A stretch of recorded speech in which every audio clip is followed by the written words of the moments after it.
Welcome to the 4 Bells Fitness Emporium. Here we are in week 2 of our GPP, our General Physical Preparedness Plan that we are using to make sure we are all balanced and healthy when we get back into the gym after our lockdown. So in workout number 46, the big strength focus today is going to be a classic push-pull. So depending on what you have available, it might be vertical pulling, it might be horizontal pulling, but everyone's going to be doing some kind of horizontal pushing as well. So we're really looking at push-pull balance through the shoulder girdle. To get us ready for that today, 3 movements in our warm-up. We are going to look at one of my favorite warm-up moves, the shoulder dislocate. From there into another one of my favorite warm-up moves, the Hindu push-up. And then a variation on thoracic spine rotation.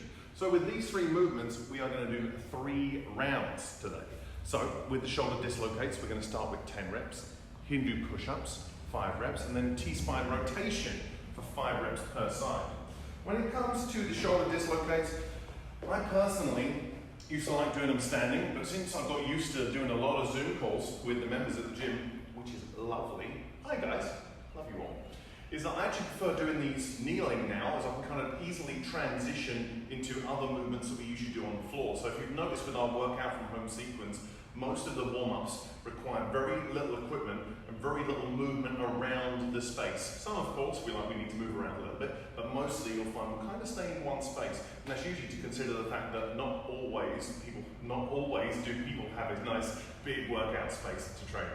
So when we're looking at our shoulder dislocates, as I've kind of mentioned before, the most forgiving tool to use when using these is a resistance band. Because if you find any resistance through the shoulder joint and shoulder complex, the band can kind of stretch and help you move around it. Of course, if you're using a PVC pipe or an umbrella, as I know a few people have been using for their shoulder dislocates, it really fixes the arms into that position, almost like being on a barbell, obviously, or being on a stick, where you cannot compensate at all. Both arms have to play well together. So either way, I'm going to use a band. And the idea, as always, is keep the rib cage down, abs nice and tight. I'm going to start with the hands near the end of my band, pass over, touch the band to the low back of the bum, and then come back to the front. So the idea should be across our 3 rounds is I should be slowly moving the hands a little bit closer, like inch by inch. Shouldn't be massive jumps in, just little jumps in. And I'm always trying to test the tissues around the shoulder, what feels challenging but not horrendous. If at any point we're doing it and we get like arms bent and weird stuff starting to happen, your hands are too close together, get them wider. From there into the Hindu push-up, we like to do a modified Hindu push-up for the warm-up. So that means starting off in almost like child's pose from yoga. I'm going to have the elbows pointing towards the knee the whole time.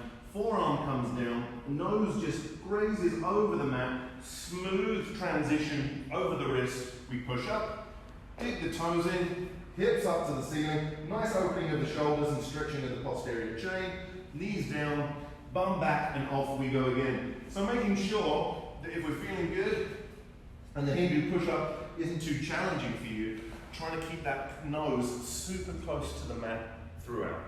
So the last drill we're going to do is the T-spine rotation.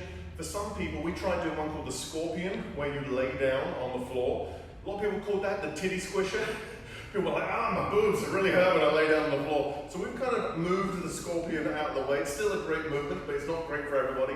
So we've kind of got rid of the scorpion and replaced it with the T-spine rotation. Even the cameraman is laughing. So with our T-spine rotation, pretty straightforward. All I'm looking to do is look at my fingers, my magical fingers, the entire time. I'm going to thread my hand through, reaching for the wall away from me. So I thread through, ear comes down to the mat, and I'm reaching with this hand. From here, the hand comes back up, looking at the fingers. I extend up to the ceiling, hand threads through, ear to the mat, I'm reaching to the wall, and then I come back up. So I'm going to do 5 on one side, and then switcheroo, and do 5 on the other side. Really trying to look at reaching in both directions whilst paying attention to the old phalanges. We are going to do 10 shoulder dislocates, 5 Hindu push-ups, 5 per side with T-spine rotation, 3 rounds in the warm-up today. For the strength piece for workout from home number 46, it's pretty straightforward. We have a classic pull and push antagonist pairing when it comes to strength development. So when we're looking at our workout today, or our strength piece rather, it's really quite simple. We've got 5 sets, Each set is 3 minutes long, split into two 90-second windows of time. So in each of these 90-second windows of time, I'm trying to get the work done and then maximize my rest before I start the next 90 seconds, similar to an EMOM that we're going to be doing in our conditioning piece today. So in that first 90 seconds, I'm going to do 10 reps of some kind of pull, and we're going to talk about how that's going to work in a second. With each rep, we are working at a 1-0-x-3 tempo today, which means that whether we are doing a vertical pull in the form of chin-ups or with a ring row, a horizontal pull, we are going to be doing a 3-second pause at the end of the concentric phase of the movement, or the lifting part, whether you're pulling yourself up in a chin-up or whether you're pulling yourself in a ring row. So with that in mind, we have to be a little bit nice to ourselves depending on where our ability level lies with the chin-up. So with the chin-up, for example, if you are a chin-up ninja and you find that you can easily do 10 chin-ups, then it should be chin-ups for all 5 sets today. If you find you've got a few chin-ups, but then maybe you can mix and match the rest with negatives, do that. And if you find maybe you've got negatives and then you can mix and match it with ring rows, feel free to do that. But of course, if you don't have a vertical, well, let's say a vertical bar, a high bar to pull yourself up on, then of course some kind of horizontal row works very well as well. From there, once I'm done at my 10 reps of chinning or horizontal pulling, we're going to get into some push-ups for 45 seconds. So it says max push-ups. So just because it says max push-ups does not mean that means all full push-ups. They should be, every single rep should be a beautiful rep of a push-up today, which means we're going to talk about technique and how that should look very quickly before we start. The idea here is pick a scaling option that works for you and try and stick with it for all 5 sets. So that could be doing push-ups on a box or the stairs if you're at home, could be on the edge of the couch, could be on the floor, could be on rings, whatever you want to do, stick with that option, ideally for 5 sets. Of course, if it gets really horrible and form starts dropping off or reps drop off dramatically, you get 20 reps in the first 45 seconds and you get 2 in the next one, we probably know that we need to play around with that level of intensity with regard to scale. So, let's talk about chin-ups very quickly. So, quite straightforward. I say so a lot. So, all we're looking for is a 3-second pause at the top. So that means if I'm doing my chin-up or my ring row, they should look pretty similar. So that means starting, it's warm in the gym today. We're going to start with a nice dead hang. I pull myself up. 1, 2, 3. Back down to a straight arm. Pull back up. 1, 2, 3. And that's how it should look in our chin-ups today. If I'm doing ring rows, same rules apply. I'm going to take my rings, lean back, drive the elbows back. 1, 2, 3. Relax down. Drive the elbows back. 1, 2, 3. And relax down. Of course, if you don't have a chin-up bar or you don't have rings, you could do some kind of bent over row as well. So that could be with a barbell or 2 dumbbells. Either way, we're still pausing for 3 seconds at the top of that concentric phase. When it comes to push-ups today, as always, we like doing push-ups shoulder width here. That way we protect the shoulders, protect the joints. We're always going to try and keep those elbows close to the body. We talk about imagining you're holding onto a bar, and you're trying to bend that bar and get the shoulder into external rotation, excuse me, using the lats to pull that shoulder into the shoulder socket. So I'm going to get down to the floor, and for 45 seconds, I'm going to pick my scaling option, whether it's a regular push-up, diamond push-up, on the rings, wherever it happens to be. A nice tight plank, elbows stay close to the body, and we're just going to move nice and smooth for 45 seconds.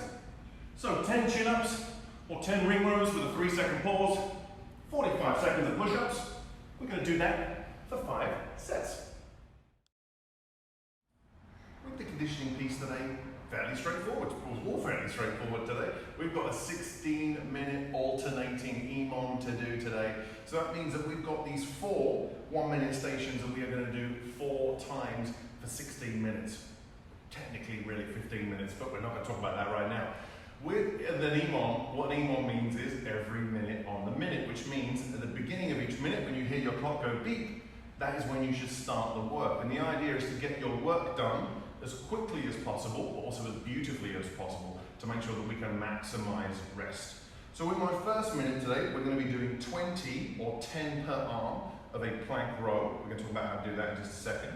From there, in our second minute, we're going to do 10 to 15 plank ups, and that really depends on how good you are at plank ups. Some people find them very easy, some people find them very challenging. So of course, if you feel like you're like one of the stronger tricep extenders that you know in your circle, then you should be aiming for 15. Same goes for the shin grabbers at minute number 3, where it says 15 to 20 reps. The shin grabber is a relatively fast and explosive abdominal exercise, so you can blaze through them pretty quickly, but for those people who struggle with sit-ups, it's going to be difficult to get those 20 reps in. So of course, play around with rep schemes, and as I always say, you should scale because you have to, not because you want to. So make sure that you pick the right movement for you, or the right rep scheme really for you. Last but not least is rest. Yay! You're going to rest for a whole minute. So we're going to repeat those 4 rounds 4 times for a 16-minute EMOM today. And let's spend a little bit of time looking at each of those movements. With the plank row, in an ideal world, all you really need is 2 equal sized weights. So that could be 2 dumbbells. You could use 2 kettlebells, but you're going to find that kettlebells are going to be a little bit more challenging as they have a smaller base of support on the bottom of that kettlebell, so it can wiggle around a little bit. If you don't have 2 same size weights, you can either alternate. Let's say you've got a 25 and a 20-pound dumbbell, you could switch over every round. Or if you only have 1 dumbbell, we're going to talk about how that could work as well. Either way, when I'm setting up for the plank row, we're going to be in a plank position, hence the name plank, and we're going to then do some rows, hence the name plank row. But the idea is my setup needs to be slightly different. My feet need to be a little bit wider than they normally are, because at some point I'm going to be on one hand. So I need to create a little bit of a tripod for myself to have a greater base of support. So when I'm in my plank row, as I said, feet a little bit wider, and I'm going to shift the weight slightly. Shift the weight over, draw the elbow back, place the dumbbell down, shift the weight, drive the elbow back. So all I'm trying to make sure is that when I do my plank rows, I'm not letting the hips wiggle around. That is all we are trying to avoid. So make sure the plank stays nice and tight. If you do not have that, you just have 1 dumbbell or 1 kettlebell, my advice is get your hand onto a slightly raised surface. So depending on how your home is set up, this could be a table that's sturdy, very sturdy.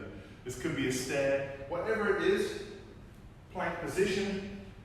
I'm going to do my 10 on one side, switcheroo, and then do 10 on the other side. So either way, we're still doing 10 reps per side, 20 total, and that is the plank row.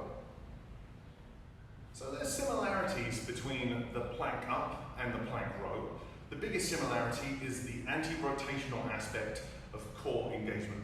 So that basically means with both exercises, we're going to be in a plank, sneaky abs, ooh, but I also need to watch out with those hips moving around again. So same rules apply when I'm doing my plank ups. So in my plank up, I set the hands up. I personally like to be on the mat, because I know when I get a bit tired, on occasion, I do have the habit of like smashing my elbow down. So if you're not sure that you won't smash your elbow down, my advice is have a nice little mat to help you. I'm going to be into that plank position, a little bit wider than normal, and it goes elbow, elbow, hand, hand, and if I can, switch the order. Elbow, elbow, hand, hand. All I'm trying to do is minimize that hip wiggle as I do my plank ups. And as we said in the ball talk, it could be 10 reps, it could be 15, depends on your strength and muscular endurance level, but that is the plank up. With the shin grabber sit-up, it's pretty simple. I keep saying it's pretty simple today. That's because it is pretty simple. As I always say, it doesn't have to, simple doesn't always mean easy. I like to say that a lot as well. With the shin grabber sit-up, we start with the heels on the floor and the hands on the floor. Simple as that. And all I'm going to do in the middle point of each rep is explosively sit up, grab my shins. The idea here with the shin grab is that the foot should be flat on the floor.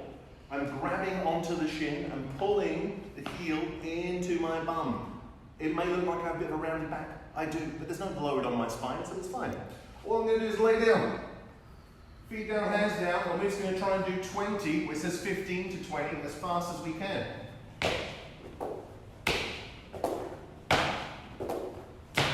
Simple. So, whether it's 15 or whether it's 20 is entirely up to you. So a quick recap of the conditioning piece, 16-minute EMOM. In our first minute, we're doing 20 plank rows, 10 per arm. From there, it's 10 to 15 plank ups. You decide how many reps, and then from there, 15 to 20 shin grabbers. Our 4th minute is rest. Yay! We're going to do those 4 1-minute stations 4 times for 16 minutes today. Have fun. Let us know how you get on.